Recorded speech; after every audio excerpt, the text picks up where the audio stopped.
Okay, so today we are going to talk about our gunshot detection software and program in the city of Albuquerque.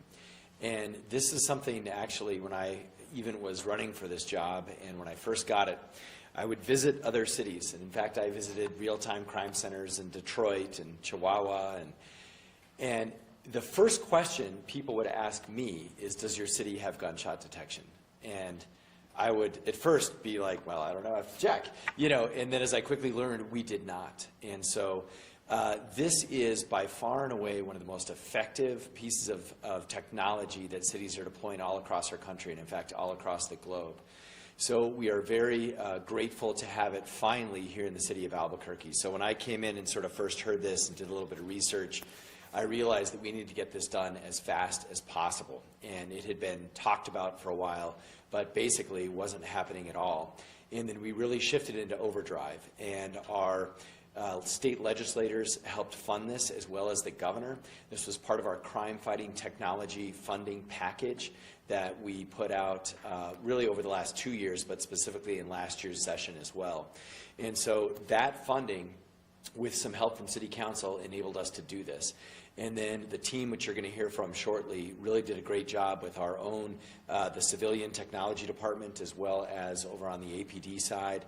They were able to get this technology deployed.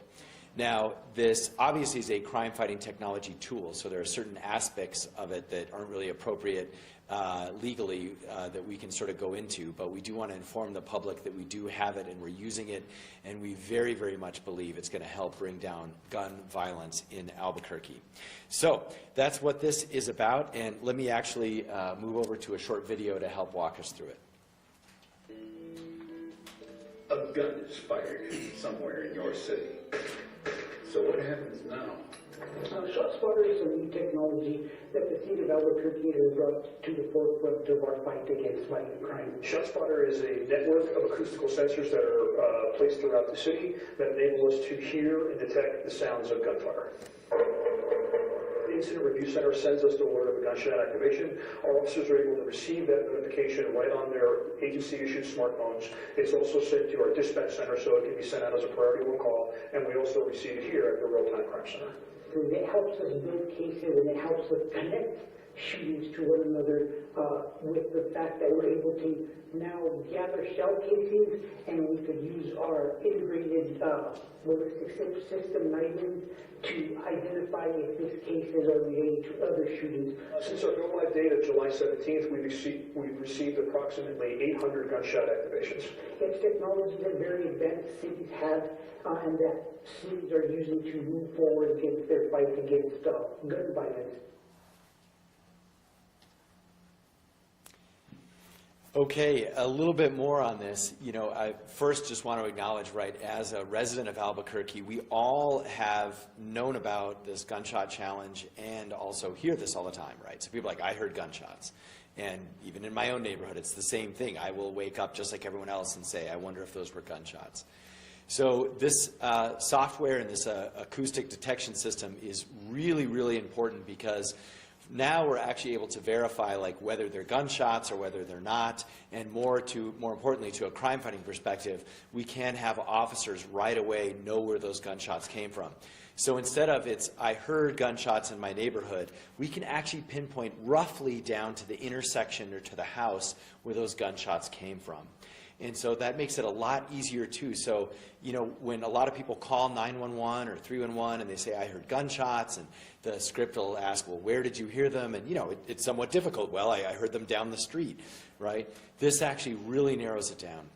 And as the video mentioned, this is also extremely important because when we do collect the casings, then we can now tie the casing to the time and location of when that was fired.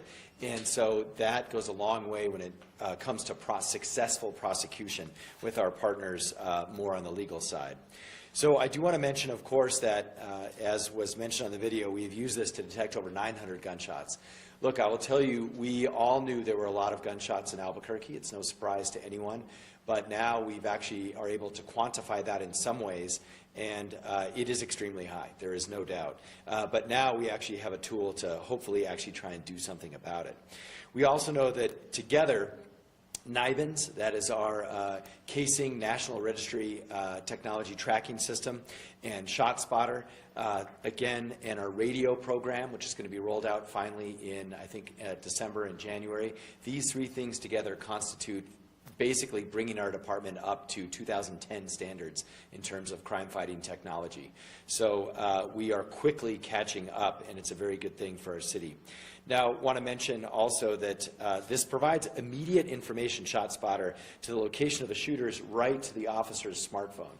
So this is an example, if you want to zoom in on this for a minute, but an officer on their cell phone, again, they can actually see, you know, much like you would find a restaurant nearby, now they can actually find, okay, this is how close I am to an actual gunshot that was fired. And again, the technology around this is extremely sophisticated, so it very much differentiates between like fireworks and gunshots.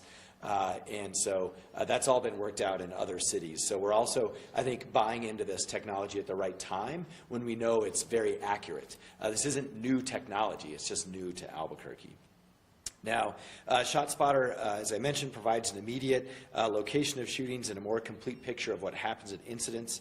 And the app that the officers have on their cell phone can help them actually personally navigate how to get there in the fastest way. So there's a little bit more that we're going to share on details of this from our interim chief and also from our commander of the Real-Time Crime Center, Commander Nabursky, and I'll hand it over to him. Commander?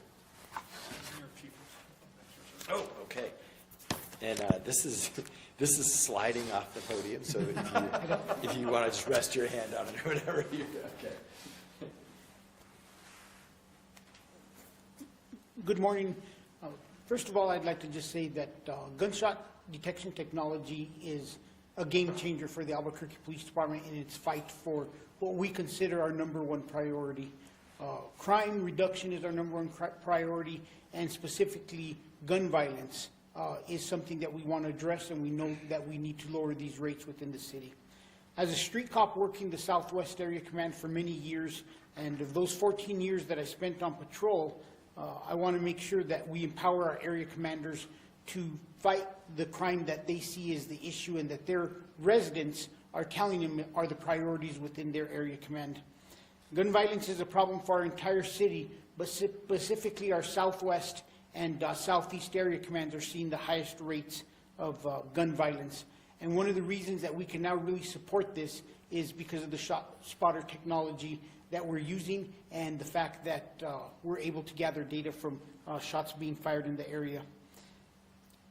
I know that as a street cop, many times I was frustrated as I would receive calls for service in an area. I specifically remember a robbery, an armed robbery once coming in Louisiana, Montgomery. And as I was driving to the location and the call was coming out over the radio, I had to stop the dispatcher and say, give me a description of the vehicle, because they had said the vehicle was westbound on Montgomery. And I knew that through timing and delays that vehicle was probably close to where I was. And it was actually stopped at the red light across from me. As the light turned green, we were able to initiate attempt to initiate a traffic stop, which ended up being a pursuit, and we took the subjects peacefully into custody on the west side. But what ShotSpotter and gunshot technology does is it gives our officers real-time information that shots have been fired, and it helps eliminate that delay. And then it also helps us tie in the various shootings and locate shell casings. Throughout my career, I was dispatched to shots fired calls, just like every one of our officers is, and we would drive through the area having, you know, really little information as where to look. And as of recent, I was advised by some of our federal partners that our department is in the top 5% of shell casings being gathered by a department in the nation. And it's this kind of technology that's leading our officers to the exact location to where to find those shell casings. I also know that different property crimes are a priority throughout the community, and I think that's why it's important that we empower our commanders to make sure that they're addressing the issues at hand and do what's best for the specific community that they're working in. ShotSpotter will allow us to get to scenes much faster, more precise locations, and this puts APD in the forefront of cities throughout the United States that are trying to find ways and solutions to the gun violence that they're facing. Like I said earlier, I think it's important that we just recognize for us, this is truly a game changer in our ability at a lot of levels. Getting officers out to shootings quickly, being able to tie in shootings that are related to one another by the gathering of shell casings more successfully. And above all, it helps our detectives really be able to verify and paint a picture of what they're investigating, because it could tell them, were there a series of shots, or were the shots spread out? Was this a situation where there were several blocks affected and it was, so to speak, a roaming gunfight? So this really helps us as a department advance in a lot of different levels, and this technology is really going to assist us in becoming more successful in reducing gun violence. I'm going to turn it over to Commander Nowitzki. Grab my mask. You can take that with you, sir. Good morning. Thank you, Mayor Keller. Thank you, Chief Medina. I'm Commander Lenny Nowitzki of the Real-Time Crime Center. So what exactly is ShotSpotter? ShotSpotter is gunshot detection technology made up of a system of sensors and algorithms and artificial intelligence that accurately detects and locates and directs police to gunfire. When a gunshot is detected by ShotSpotter sensors, the recording of that detection is sent to ShotSpotter's Incident Review Center. It takes them about 60 seconds or less for them to determine if it was a gunshot or not, and then they forward that information to us via the ShotSpotter app. For example, during a protest earlier this year, we got notifications of several shots fired along a side road near Central Ave. Officers in the area also saw a firearm being fired from a car. Our helicopter identified the vehicle and followed it until officers conducted a felony stop. Very successful, very helpful, makes the community much safer. But back to the technology. When we get an alert or an investigative lead summary is generated and sent to officers on their phones and on our computers like our KDTs, I'm just going to kind of roll you through just an overview of our ShotSpotter platform. All right, so what we're looking at here is we're looking at a part of the city where we had some gunshot detections in the last 24 hours. And so this is very similar to what Mayor Keller showed you on the smartphone, just a slightly larger version of it. You can also get it on a computer or on an officer's laptop. So I'm just going to kind of focus here on this one incident that occurred last night about 1:30 in the morning. So this is the kind of activation that our officers would get. They're able to click on the incident and get some very good detail as to what happened in that gunshot incident. You get a nice overhead view of where that gunshot incident occurred. And over here, you can kind of click on the detail section, and you can get a lot more information about that gunshot incident. So we're able to play the audio, so they can actually hear what the gunshots sound like. And sometimes, you'll hear them spread out, or you hear them very close together. Very quickly, you can get a Google Street View, so the officers have an idea of what type of environment they're responding to. Very helpful information when they're responding. And then what it'll do is it'll provide an investigative lead summary. And just with a simple click of the button, you can download a report that'll give them some very specific information. To save time, I've already downloaded the report to show you. So this will come to them right on their phone or right on their computer. All right, again, it's just an overview of overhead shot of where the incident occurred. Very accurate information. So date, very precise time, and very precise location down to the Latin long. All right. You can play the video once again through here. You can listen to it through a couple of different sensors that picked up that gunshot detection, and then they give us sequencing, which is actually really helpful. So they're actually able to detect which shot occurred first and exactly where that person was standing when they fired that first shot or that second shot. So we get precise time in between each gunshot and precise location. As you can see from this map here, this is a moving shooter. Right? And so this is, so you can imagine if you're showing up to a scene trying to piece together this gunshot scene, knowing where shooters were at a precise location and precise time, extremely helpful when you're trying to reconstruct the incident. All right. Like the mayor said, there have been about 800 detections since we went live in July, and those are individual events. So even if there were multiple gunshots at an incident, they're recorded as one event. Now, in the terms of investigative leads, it's been tremendous help for our investigative detectives. This real-time information can really help them make a case and confirm witness statements. In addition, the accuracy of both location and gunshot times has been usually beneficial to help us recover surveillance video. So if we know exactly when an incident has occurred, it just makes being able to find that video, go right to that spot and that timestamp in that video, it really kind of lessens the time that they have to take to review video. And as the mayor said, this technology has already led to several arrests and even more investigative leads. We're handing out a list of some of those successes, which include one from last week in our Southwest Area Command, where officers in the Southwest responded to a shot spotter call while conducting a proactive control in a high crime area. An officer immediately flagged down by a witness who pointed out an offender vehicle. The officer got behind the vehicle and conducted a felony stop. The offender threw the gun out the window as the vehicle was coming to a stop. The handgun was recovered just a few feet from the actual traffic stop, discarded in the roadway. The officer interviewed all parties involved, and the offender admitted to firing the gun into the air and discarding the firearm after seeing the police behind him. The officer also located an independent witness who identified the shooter.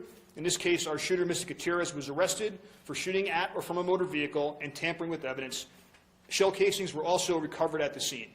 Additionally, as a result of this arrest, Mr. Gutierrez was referred to our violence intervention program, and his family received a custom notification from members of the VIP team. So as you can see, we're leveraging this technology in innovative ways to inform our analysis, our allocation of resources, and our gun violence prevention efforts. This is going to be a very valuable tool for the Albuquerque Police Department. This investment, along with other efforts to drive down violent crime, will help make our communities safer.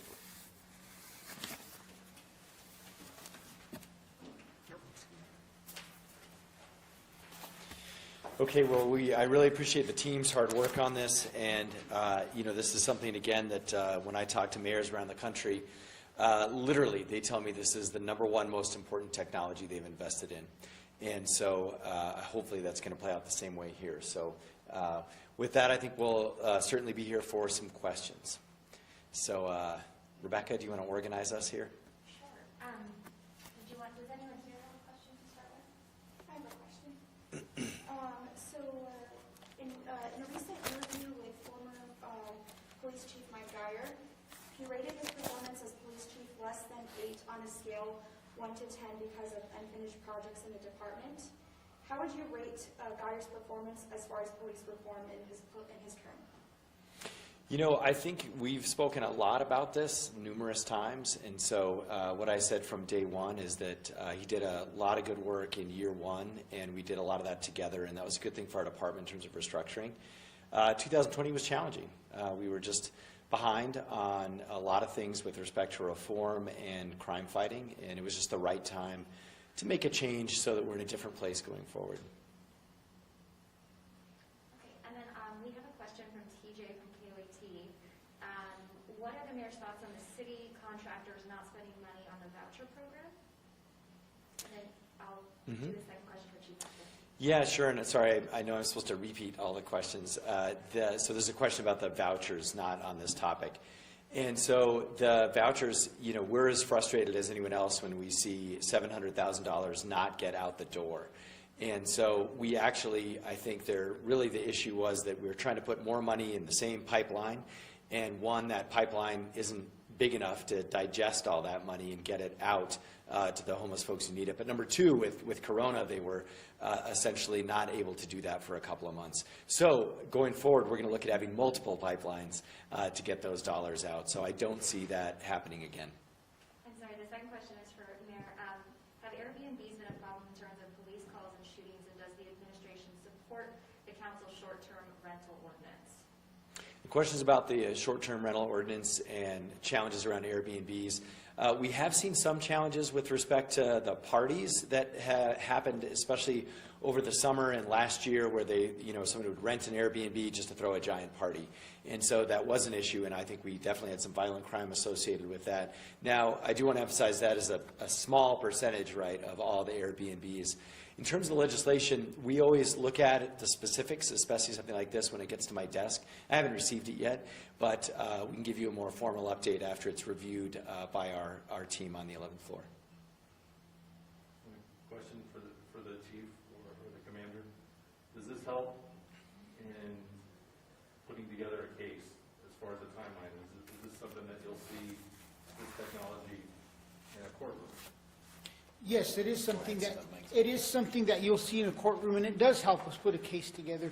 We could think back in recent times, and I think as early as 2018, we actually had an officer-involved shooting where the vehicles went mobile. It was a pursuit that ended up on Central, and we were never able to exactly pinpoint where to look for shell casings.